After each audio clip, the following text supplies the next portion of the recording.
अगर आपसे पूछा जाए कि देश का सबसे पहला चर्चित लव जिहाद जवाहरलाल नेहरू के घर में हुआ था, तो क्या आप यकीन करेंगे? क्या आप यकीन करेंगे कि प्यार की कहानी को खत्म करने के लिए ना केवल जवाहरलाल नेहरू बल्कि उनके पिता मोतीलाल नेहरू और यहाँ तक कि खुद महात्मा गांधी भी एक हो गए थे? क्या आप यकीन करेंगे कि महात्मा गांधी ने प्यार में पड़ी एक लड़की से यहाँ तक कह दिया था कि तुम आखिर एक मुसलमान लड़के से शादी के बारे में सोच भी कैसे सकती हो? है ना हैरान करने वाला किस्सा। नमस्कार, मैं हूं नैना और आप देख रहे हैं द किस्सा। अब इसे लव जिहाद कहा जाए या ना कहा जाए, ये एक अलग किस्सा है, लेकिन इसमें कोई दो राय नहीं कि जवाहरलाल नेहरू जैसा व्यक्ति, जिन्हें बहुत बड़ा धर्मनिरपेक्ष व्यक्ति कहा जाता है, जिन्हें अपने जमाने में आधुनिक व्यक्ति कहा जाता था, वो भी एक मुस्लिम शख्स से अपनी बहन की शादी को लेकर सहमत नहीं हो पाया। जी हाँ, ये किस्सा थोड़ा फिल्मी सा है। मैं आगे बढ़ूं, ये किस्सा आपको बताऊं, लेकिन आगे बढ़ने से पहले आपको बता दूं, अगर आपने अभी तक हमारा चैनल द किस्सा सब्सक्राइब नहीं किया है तो जल्दी से कर लें। दरअसल ये किस्सा है 1919 के आसपास का, जब पंडित जवाहरलाल नेहरू की छोटी बहन विजया लक्ष्मी पंडित उस वक्त 19 साल की थी, बेहद खूबसूरत। इस दौरान मोतीलाल नेहरू ने अपने अखबार द इंडिपेंडेंट के संपादन का काम संभालने के लिए सैयद हुसैन नाम के एक शानदार लड़के को बुलाया। 5 फुट 10 इंच का ये लड़का दिखने में बेहद शानदार था, तो अंग्रेजी भी वो धुआंधार बोलता था। दुनिया भर के राजनीतिक मामलों की वो जबरदस्त समझ भी रखता था। ये शख्स था सैयद हुसैन। एनएस विनोद उनकी जीवनी a forgotten ambassador in Cairo the life and time of Syed Hussain में लिखते हैं कि सैयद अपने समय के निहायत ही आकर्षक, विद्वान और सुसंस्कृत शख्स थे, जिनमें अपने भाषणों से लोगों को मंत्र मुग्ध करने की गजब की क्षमता थी। अलीगढ़ विश्वविद्यालय में पढ़ाई के बाद में सैयद कानून की पढ़ाई के लिए इंग्लैंड चले गए, लेकिन उन्होंने बैरिस्टर बनने के बजाय पत्रकार बनना ज्यादा पसंद किया। वो बंबई के बॉम्बे क्रॉनिकल अखबार में बतौर उप संपादक काम कर रहे थे और अंग्रेज सरकार के खिलाफ वो जमकर लिखा करते थे कि उन लेखों पर मोतीलाल नेहरू की नजर गई और उन्हें बुलावा भेज दिया गया। शुरुआत में तो सैयद हुसैन कुछ दिनों तक आनंद भवन में रुके, जहां पर उनकी विजय लक्ष्मी से पहली बार मुलाकात हुई और धीरे धीरे ये मुलाकात और भी ज्यादा बढ़ती चली गई। दोनों का एक दूसरे को लेकर आकर्षण बनने लगा। कुछ दिन विजय लक्ष्मी पंडित अखबार के दफ्तर में ट्रेनिंग के लिए गई तो इस चिंगारी को और हवा मिल गई। इस मेल मुलाकात का असर ये हुआ कि दोनों के बीच में गहरी मोहब्बत हो गई। हालांकि दोनों के बीच में उम्र में करीब 12 सालों का फासला था, लेकिन प्यार उम्र देखकर कहाँ होता है। और एक दिन दोनों ने शादी कर ली, लेकिन ये शादी तुड़वा दी गई। जी हाँ, लेकिन पहले शादी का किस्सा जान लीजिए।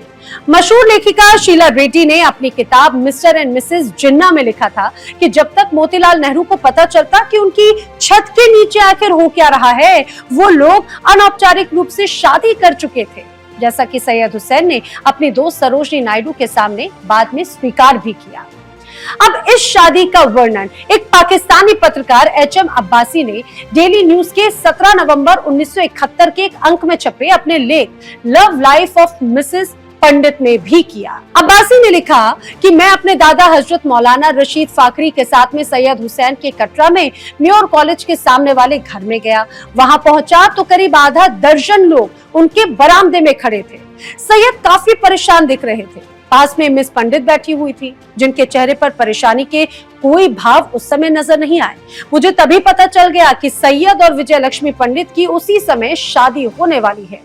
मेरे दादा मौलाना रशीद फाकरी ने उन दोनों का निकाह पढ़वाया था। उस जमाने के मशहूर वकील केएल गोबा ने, जिन्होंने खुद एक मुस्लिम महिला से शादी की थी, अपनी आत्मकथा फ्रेंड्स एंड फोज में लिखा था कि हिंदू मुस्लिम रोमांस का सबसे ताजा उदाहरण है एक कश्मीरी महिला जो द इंडिपेंडेंट अखबार के मुस्लिम संपादक के साथ चली गई थी। सैयद हुसैन की जीवनी लिखने वाले एनएस विनोद लिखते हैं कि जब मोतीलाल नेहरू को इसके बारे में पता चला तो उन्होंने आसमान सर पर उठा लिया। वो इस बात पर आग बबूला हो गए कि इस तरह की चीज उनके अपने ही घर में अपने ही परिवार की निगरानी के बावजूद आखिर कैसे हो गई। जवाहरलाल नेहरू भी अपनी बहन से कम नाराज नहीं थे। दरअसल विजय लक्ष्मी की इस मोहब्बत के बारे में जब परिवार को मालूम चला था, तभी हंगामा शुरू हो चुका था। लेकिन जब बात नहीं बनी तो एक दिन विजय लक्ष्मी पंडित घर से अचानक गायब हो गई और सीधे कटरा के सैयद हुसैन के घर पहुंच गई। वहां पर दोनों ने निकाह भी पढ़ लिया। इस वक्त मोतीलाल नेहरू अमृतसर में कांग्रेस के एक वार्षिक अधिवेशन की अध्यक्षता कर रहे थे। निकाह की खबर उन तक एक टेलीग्राम से पहुंची थी और इस टेलीग्राम को पढ़ते ही मोतीलाल नेहरू ने मंच छोड़ा और फौरन वो वहां से निकल गए। इसके बाद में विजय लक्ष्मी पंडित ने अपनी आत्मकथा स्कोप ऑफ हैप्पीनेस में स्वीकार भी किया कि वो अपनी किशोर अवस्था में एक युवक सैयद हुसैन की तरफ आकर्षित हो गई थी। वो लिखती हैं कि उस जमाने में जहां पर हर जगह हिंदू मुस्लिम एकता की बात होती थी, उस परिवार का सदस्य होने के नाते जिसके बहुत सारे मुस्लिम दोस्त थे, मैंने सोचा कि धर्म के बाहर शादी करना बहुत अजूबी बात नहीं होगी, लेकिन शादी के मामलों में अभी भी परंपरा का ही बोलबाला था। लिहाजा मुझे ये समझने के लिए मना लिया गया कि ऐसा करना गलत होगा। यानी विजय लक्ष्मी पंडित ने खुद पूरा खुलासा नहीं किया, लेकिन विजय लक्ष्मी जिसे मनाना कह रही थी वो दरअसल डांटना फटकारना था। दरअसल जब ये पूरा वाकया हुआ तो विजय लक्ष्मी नाराज होकर महात्मा गांधी के आश्रम चली गई। मोतीलाल नेहरू ने महात्मा गांधी को आनंद भवन बुलाया और वो ही उन्हें लेकर गए थे। विजय लक्ष्मी की आश्रम थेरेपी होनी थी, जिसका मकसद यही था कि वो सैयद हुसैन को भूल सकें। लेकिन आश्रम में कुछ ऐसा हुआ जिसे आज कई लोग सोच भी नहीं सकते। वहां पर महात्मा गांधी ने विजय लक्ष्मी पंडित को फटकार लगा दी। यहाँ मैं आपको ये जरूर बता दूं कि विजय लक्ष्मी पंडित के घर का नाम था नान, और शायद इसकी वजह ये थी कि वो बहुत गोरी थी। विजय लक्ष्मी पंडित ने 13 मार्च 1920 को पद्मजा नायडू को लिखे पत्र में इशारा किया था कि गांधी ने उनसे और सैयद से मिलकर उनके वैवाहिक मिस एडवेंचर के लिए उन्हें काफी खरी खोटी सुनाई। अपने खत में नान यानी कि विजय लक्ष्मी पंडित ने लिखा कि महात्मा गांधी ने मुझे फटकारा भी और कहा कि आखिर तुम सैयद को भाई के अलावा किसी और नजर से देख भी कैसे सकती हो, 1 मिनट के लिए भी सही, लेकिन आखिर किस हक से तुमने एक मुसलमान को प्यार भरी नजर से देखा? करीब 20 करोड़ हिंदुओं में तुम्हें एक भी व्यक्ति आखिर नहीं मिला जो तुम्हारे पैमाने पर खरा उतरता हो, और तुमने खुद को एक मोमडन की बाहों में आखिर कैसे फेंक दिया? महात्मा गांधी ने तो यहाँ तक कह दिया कि मैं अगर तुम्हारी जगह होता तो सैयद हुसैन के लिए ऐसी भावनाओं की कभी इजाजत देता ही नहीं। दोस्ती के अलावा उसके साथ में कुछ हो ही नहीं सकता। फिर भी अगर सैयद ने मेरे प्रति आकर्षण दिखाया होता या मुझे प्रपोज भी किया होता तो मैं उससे प्यार से मगर दृढ़ तरीके से कहता कि सैयद, तुम जो भी कह रहे हो वो ठीक बिल्कुल नहीं है। तुम मुसलमान हो और मैं एक हिंदू, हमारे बीच में कुछ भी ठीक नहीं हो सकता। तुम मेरे भाई हो और पति के रूप में मैं तुम्हें कभी देख नहीं सकती। ये शब्द थे महात्मा गांधी के। दरअसल सैयद हुसैन महात्मा गांधी के भक्त थे और ऐसा कहा जाता है कि महात्मा गांधी के निजी हस्तक्षेप के बाद उस लड़की को तलाक दे दिया गया था और सैयद हुसैन ने भी समझ लिया कि अब वो कम से कम इलाहाबाद में तो नहीं रह पाएंगे। सैयद हुसैन ने इसके बाद इंडिपेंडेंट में आखिरी संपादकीय लिखा और अखबार से इस्तीफा दे दिया। हुसैन गांधी के भक्त थे और गांधी ने खिलाफत आंदोलन का प्रवक्ता बनाकर हुसैन को इंग्लैंड भेज दिया। लेकिन दिलचस्प बात यह है कि बाद में जवाहरलाल नेहरू ने इस शादी के थोड़े बहुत सबूत खत्म भी कर दिए। इस किस्से का जिक्र खुद उनके सचिव रहे एमओ मथाई ने अपनी किताब में भी किया। उन्होंने लिखा भी कि गांधी जी की हत्या के कुछ दिनों के बाद में राजकुमारी अमृत कौर ने, जो स्वतंत्र भारत की पहली स्वास्थ्य मंत्री बनी, गांधी के पास में रखी एक सील्ड फाइल नेहरू के पास पहुंचाई थी।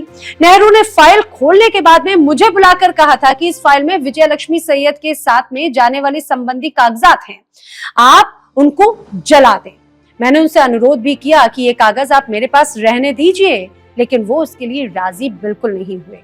मैं उनसे फाइल लेकर सीधे प्रधानमंत्री निवास के रसोई घर भी गया और तब तक वहां पर खड़ा रहा जब तक कि वो कागज राख में नहीं तब्दील हो गए।